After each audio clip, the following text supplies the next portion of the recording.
Hi guys, today I'll be reading An Occurrence at Owl Creek Bridge by Ambrose Bierce. Ambrose Bierce would have been writing at a time that Mark Twain wrote. He would have been deeply impacted by the Civil War. And as a result of his experiences with life during the Civil War and after, he would have understandably written as part of the Naturalism and the Realism movement. The two are frequently found together, but they're not the same thing. And their names give us a huge hint as to what the words mean. So realism is just life as it really is. It's not sugar-coated anymore, which definitely would have been something that people from that time period would have wanted. With realism, characters aren't really good or really bad like they traditionally had been. Instead, there's more gray area. You also have the little man suffering due to the actions of the people in power. And this is definitely something we see with An Occurrence at Owl Creek Bridge with our protagonist, Peyton Farquhar. We also have naturalism, which is understandable with Civil War. You know, you've got everything's messy and bloody and terrible. They're going to want to look at something beautiful in nature. And that's what naturalism does, is it focuses on nature as being the place where human beings should be. And nature being a beautiful, wonderful, wondrous, and powerful thing. And with this short story, we see that as well. And specifically, you're going to have protagonists experience a sense of peace in nature. Now, a bit of a trigger warning with this short story. We have an execution by hanging as well. The thing that you're really going to need to know going into this is irony, because the author gives us tons of hints as to what is really going on despite what we're seeing, and that's going to be with irony. The three types of irony are situational, dramatic, and verbal irony. Situational irony is where the opposite of what we would expect to happen happens. This is the traditional idea of irony when we say that's ironic. Dramatic irony is where the audience, the reader, knows something that the characters don't know. And verbal irony is where a character says one thing but means something slightly different. I tell you all that to tell you this. Irony is usually how authors drop hints. And if you ever have an essay you need to write, irony is a surefire way to get a 5-paragraph essay response out of it, because you've already got your 3 body paragraph topics right there. And we're definitely going to have those kind of hints here leading up to the end that hits us like a ton of bricks. And that's really about it. So here we go. An Occurrence at Owl Creek Bridge by Ambrose Bierce. A man stood upon a railroad bridge in northern Alabama, looking down into the swift water 20 feet below. The man's hands were behind his back, the wrists bound with a cord. A rope closely encircled his neck. It was attached to a stout cross timber above his head, and the slack fell to the level of his knees. Some loose boards laid upon the sleepers supporting the metals of the railway supplied a footing for him and his executioners. 2 private soldiers of the Federal Army, directed by a sergeant who in civil life may have been a deputy sheriff. At a short remove, upon the same temporary platform, was an officer in the uniform of his rank, armed. He was a captain. A sentinel at each end of the bridge stood with his rifle in the position known as support, that is to say, vertical in front of the left shoulder, the hammer resting upon the forearm thrown straight across the chest, a formal and unnatural position, enforcing an erect carriage of the body. It did not appear to be the duty of these 2 men to know what was occurring at the center of the bridge. They merely blockaded it, the 2 ends of the foot planking that traversed it. Beyond one of the sentinels, nobody was in sight. The railroad ran straight away into a forest for 100 yards, then curving was lost to view. Doubtless there was an outpost farther along. The other bank of the stream was open ground. A gentle acclivity topped with a stockade of vertical tree trunks loopholed for rifles, with a single embrasure through which protruded the muzzle of a brass cannon commanding the bridge. Midway of the slope between the bridge and fort were the spectators, a single company of infantry in line at parade rest, the butts of the rifles on the ground, the barrels inclining slightly backward against the right shoulder, the hands crossed upon the stock. A lieutenant stood at the right of the line, the point of his sword upon the ground, his left hand resting upon his right. Excepting the group of four at the center of the bridge, not a man moved. The company faced the bridge, staring stonily, motionless. The sentinels facing the banks of the stream might have been statues to adorn the bridge. The captain stood with folded arms, silent, observing the work of his subordinates, but making no sign. Death is a dignitary who, when he comes announced, is to be received with formal manifestations of respect, even by those most familiar with him. In the code of military etiquette, silence and fixity are forms of deference. The man who was engaged in being hanged was apparently about 35 years of age. He was a civilian, if one might judge from his habit, which was that of a planter. His features were good: a straight nose, firm mouth, broad forehead, from which his long, dark hair was combed straight back, falling behind his ears to the collar of his well-fitting frock coat. He wore a mustache and pointed beard, but no whiskers. His eyes were large and dark gray, and had a kindly expression which one hardly would have expected in one whose neck was in the hemp. Evidently, this was no vulgar assassin. The liberal military code makes provision for hanging many kinds of persons, and gentlemen are not excluded. The preparations being complete, the two private soldiers stepped aside and each drew away the plank upon which he had been standing. The sergeant turned to the captain, saluted, and placed himself immediately behind that officer, who in turn moved apart one pace. These movements left the condemned man and the sergeant standing on the two ends of the same plank, which spanned 3 of the cross ties of the bridge. The end upon which the civilian stood almost, but not quite, reached the 4th. This plank had been held in place by the weight of the captain, and it was now held by that of the sergeant. At a signal from the former, the latter would step aside, the plank would tilt, and the condemned man would go down between the 2 ties. The arrangement commended itself to his judgment as simple and effective. His face had not been covered, nor his eyes bandaged. He looked a moment at his unsteadfast footing, then let his gaze wander to the swirling water of the stream racing madly beneath his feet. A piece of dancing driftwood caught his attention, and his eyes followed it down the current. How slowly it appeared to move! What a sluggish stream! He closed his eyes in order to fix his last thoughts upon his wife and children. The water, touched to gold by the early sun, the brooding mists under the piece of drift, all had distracted him, and now he became conscious of a new disturbance.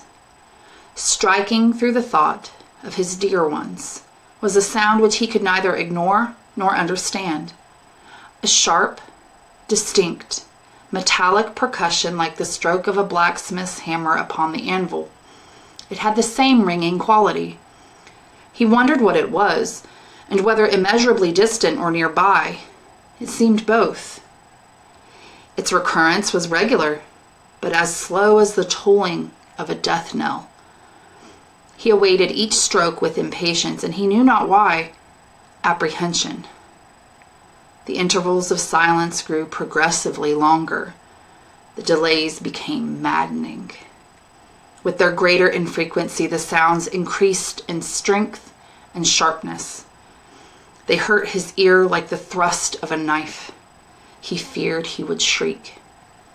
What he heard was the ticking of his watch. He unclosed his eyes and saw again the water below him. If I could free my hands, he thought, I might throw off the noose and spring into the stream. By diving, I could evade the bullets and, swimming vigorously, reach the bank, take to the woods, and get away home. My home, thank God, is as yet outside their lines. My wife and little ones are still beyond the invaders' farthest advance." As these thoughts, which have here to be set down in words, were flashed into the doomed man's brain rather than evolved from it, the captain nodded to the sergeant. The sergeant stepped aside. Peyton Farquhar was a well-to-do planter of an old and highly respected Alabama family. Being a slave owner and, like other slave owners, a politician, he was naturally an original secessionist and ardently devoted to the Southern cause.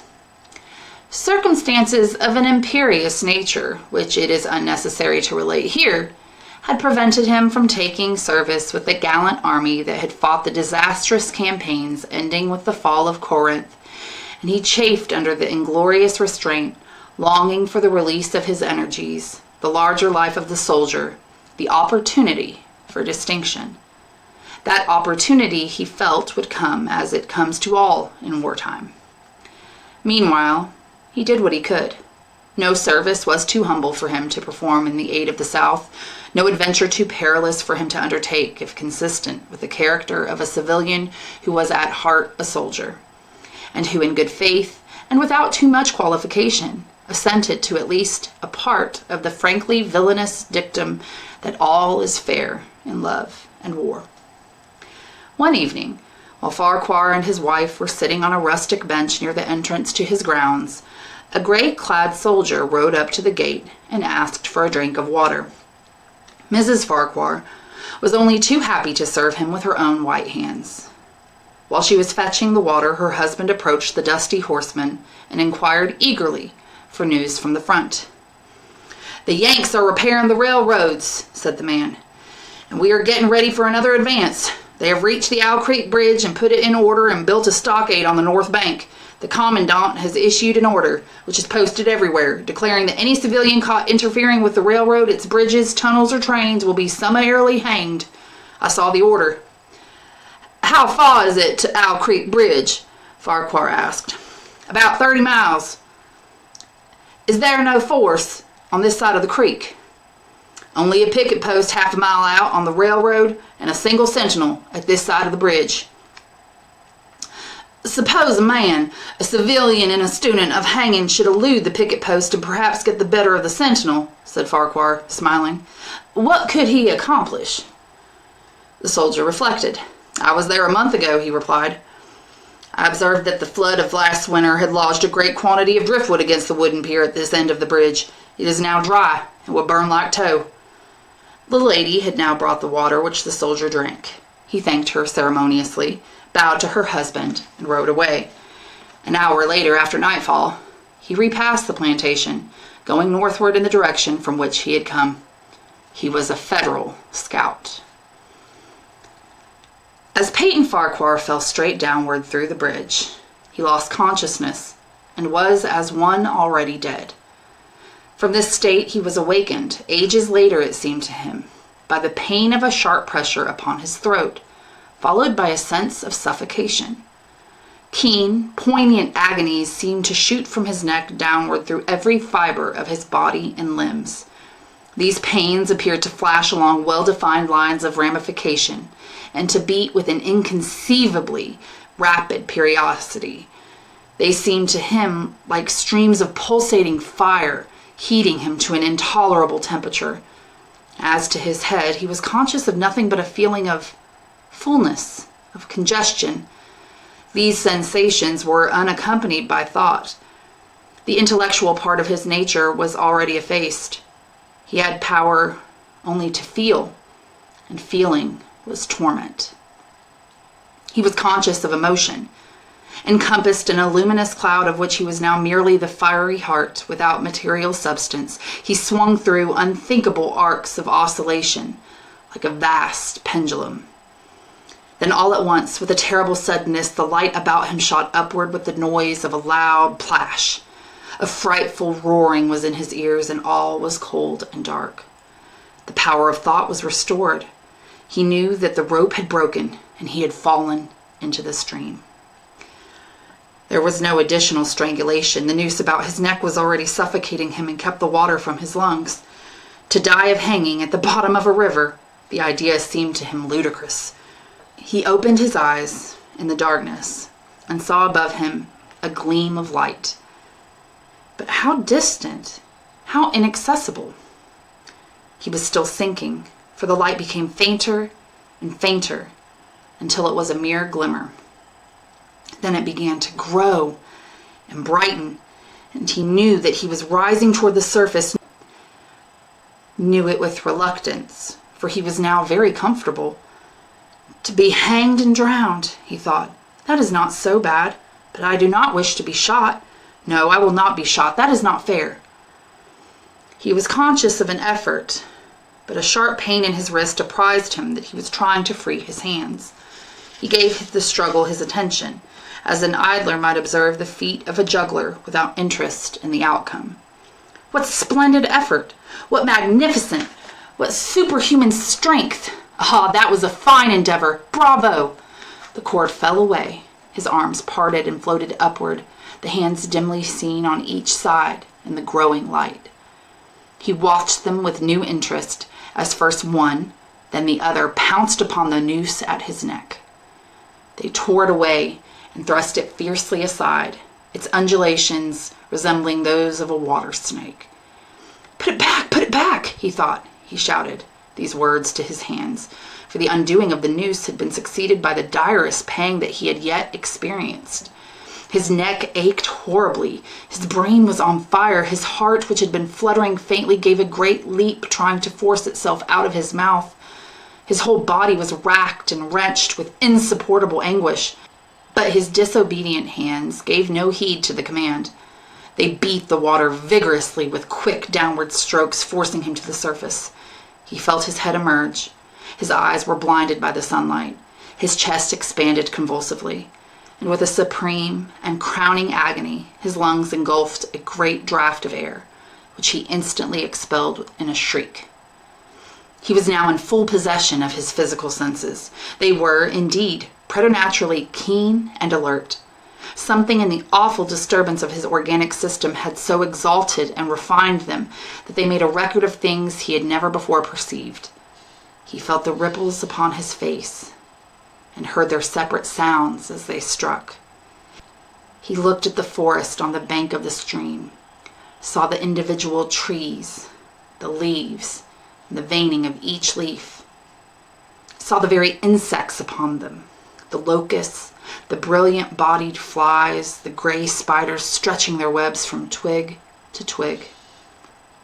He noted the prismatic colors in all the dewdrops upon the million blades of grass, the humming of gnats that danced above the eddies of the stream, the beating of the dragonfly's wings, the strokes of the water spider's legs like oars which had lifted their boat.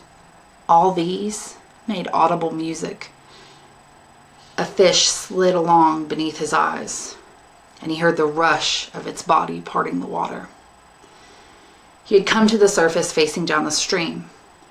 In a moment, the visible world seemed to wheel slowly around, himself the pivotal point, and he saw the bridge, the fort, the soldiers upon the bridge, the captain, the sergeant, the two privates, his executioners. They were in silhouette against the blue sky. They shouted and gesticulated, pointing at him. The captain had drawn his pistol but did not fire. The others were unarmed.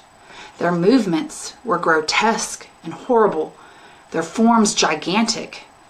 Suddenly, he heard a sharp report, and something struck the water smartly within a few inches of his head, spattering his face with spray.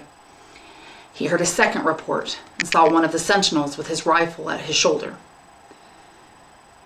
A light cloud of blue smoke rising from the muzzle. The man in the water saw the eye of the man on the bridge gazing into his own through the sights of the rifle. He observed that it was a gray eye, and remembered having read that gray eyes were keenest, and that all famous marksmen had them. Nevertheless, this one missed. A counter-swirl had caught Farquhar and turned him half round. He was again looking into the forest on the bank opposite the fort. The sound of a clear, high voice and a monotonous sing-song now rang out behind him and came across the water with the distinctness that pierced and subdued all other sounds, even the beating of the ripples in his ears. Although no soldier, he had frequented camps enough to know the dread significance of that deliberate, drawling, aspirated chant. The lieutenant on the shore was taking part in the morning's work. How coldly and pitilessly! With what an even, calm intonation, presaging and enforcing tranquility in the men, with what accurately measured intervals fell those cruel words. Attention! Company! Shoulder! Arms! Ready! Aim! Fire! Farquhar dived as deeply as he could. The water roared in his ears like the voice of Niagara, yet he heard the dulled thunder of the volley, and rising again toward the surface met shining bits of metal, singularly flattened, oscillating slowly downward. Some of them touched him on the face and hands and then fell away, continuing their descent. One lodged between his collar and neck. It was uncomfortably warm, and he snatched it out. As he rose to the surface, gasping for breath, he saw that he had been a long time under water. He was perceptibly farther downstream and nearer to safety. The soldiers had almost finished reloading. The metal ramrods flashed all at once in the sunshine as they were drawn from the barrels, turned in the air, and thrust into their sockets. The two sentinels fired again, independently and ineffectually. The hunted man saw all this over his shoulder. He was now swimming vigorously with the current.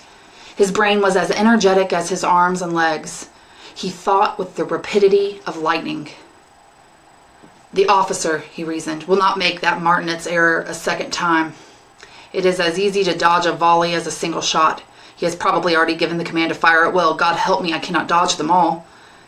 An appalling plash within 2 yards of him was followed by a loud, rushing sound, diminuendo, which seemed to travel back through the air to the fort and died in an explosion which stirred the very river to its deeps. A rising sheet of water curved over him, fell down upon him, blinded him, and strangled him. The cannon had taken a hand in the game. As he shook his head free from the commotion of the smitten water, he heard the deflected shot humming through the air ahead, and in an instant it was cracking and smashing the branches in the forest beyond. They will not do that again, he thought. The next time they will use a charge of grape. I must keep my eye upon the gun. The smoke will apprise me. The report arrives too late. It lags behind the missile. That is a good gun. Suddenly he felt himself whirled round and round, spinning like a top. The water, the banks, the forest, the now distant bridge, fort, and men, all were commingled and blurred. Objects were represented by their colors only, circular horizontal streaks of color. That was all he saw. He had been caught in a vortex and was being whirled on with a velocity of advance and gyration that made him giddy and sick.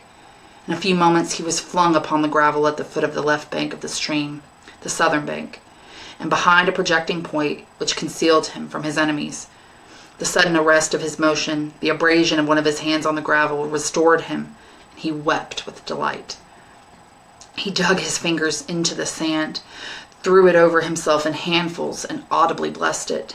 It looked like diamonds, rubies, emeralds. He could think of nothing beautiful which it did not resemble. The trees upon the banks were giant garden plants. He noted a definite order in their arrangement, inhaled the fragrance of their blooms. A strange, roseate light shone through the spaces among their trunks, and the wind made in their branches the music of Aeolian harps. He had no wish to perfect his escape, was content to remain in that enchanting spot until retaken. A whiz and a rattle of grape shot among the branches high above his head roused him from his dream. The baffled cannoneer had fired him a random farewell. He sprang to his feet, rushed up the sloping bank, and plunged into the forest. All that day he traveled, laying his course by the rounding sun. The forest seemed interminable. Nowhere did he discover a break in it, not even a woodman's road. He had not known that he lived in so wild a region. There was something uncanny in this revelation. By nightfall, he was fatigued, footsore, and famishing. The thought of his wife and children urged him on. At last, he found a road which led him in what he knew to be the right direction. It was wide and straight as a city street, yet it seemed untraveled. No fields bordered it, no dwelling anywhere. Not so much as the barking of a dog suggested human habitation. The black bodies of the trees formed a straight wall on both sides, terminating on the horizon on a point, like a diagram in a lesson in perspective. Overhead, as he looked up through the rift in the wood, shone great golden stars that looked unfamiliar and were grouped in strange constellations. He was sure they were arranged in some order which had a secret and malign significance. The wood on either side was full of singular noises, among which once, twice, and again he distinctly heard whispers in an unknown tongue. His neck was in pain, and lifting his hand to it, he found it horribly swollen. He knew that it had been a circle of black where the rope had bruised it. His eyes felt congested, and he could no longer close them. His tongue was swollen with thirst. He relieved its fever by thrusting it forward from between his teeth into the cold air. How softly the turf had carpeted the untraveled avenue. He could no longer feel the roadway beneath his feet. Doubtless, despite his suffering, he had fallen asleep while walking, for now he sees another scene. Perhaps he has merely recovered from a delirium. He stands at the gate of his own home. All is as he left it, and all is bright and beautiful in the morning sunshine. He must have traveled the entire night. As he pushes open the gate and passes up the wide white walk, he sees a flutter of female garments. His wife, looking fresh and cool and sweet, steps down from the veranda to meet him. At the bottom of the steps, she stands waiting, with a smile of ineffable joy, an attitude of matchless grace and dignity. Oh, how beautiful she is! He springs forward with extended arms. As he is about to clasp her, he feels a stunning blow upon the back of his neck. A blinding white light blazes all about him with a sound like the shock of a cannon. Then all is darkness and silence. Peyton Farquhar was dead. His body, with a broken neck, swung gently from side to side beneath the timbers of the Owl Creek Bridge. Okay, so there were lots of hints that this was not, let me get this, sorry. Okay, so there were lots of hints that he was not making it, a lot of it didn't make sense while it was happening, but at the end you probably realize, whoa, hold up, that's not right. Lots of naturalism scenes, with the leaves and the grass and the plants and the sand and everything. So, honest question here, at what point do you realize this is too good to be true? There's no way he made it. I've had some students realize it right off the bat. When he is swimming away while they're shooting at him, it just seemed too good to be true. The first time I read it, I'll just be honest, I didn't realize it until it said that he couldn't, or when he saw the garden plants and that they were really large and that he didn't recognize the constellations. And when he says he was walking in his sleep, that doesn't really happen. And that's when it triggered for me that he was really dead. As far as realism goes, you've got Peyton Farquhar was a plantation owner and a slave owner, yes. But was he what we would call, is he a classic protagonist? Is he a classic antagonist? Or is he somewhere in between, that gray area I told you about? Something to consider there. Other than that, I hope you enjoyed the story and weren't too terribly shocked by it. Please like and subscribe me at An English Teacher Reads. And if you have any requests for what I should read next, you can email me at anenglishteacherreads@gmail.com. Thank you.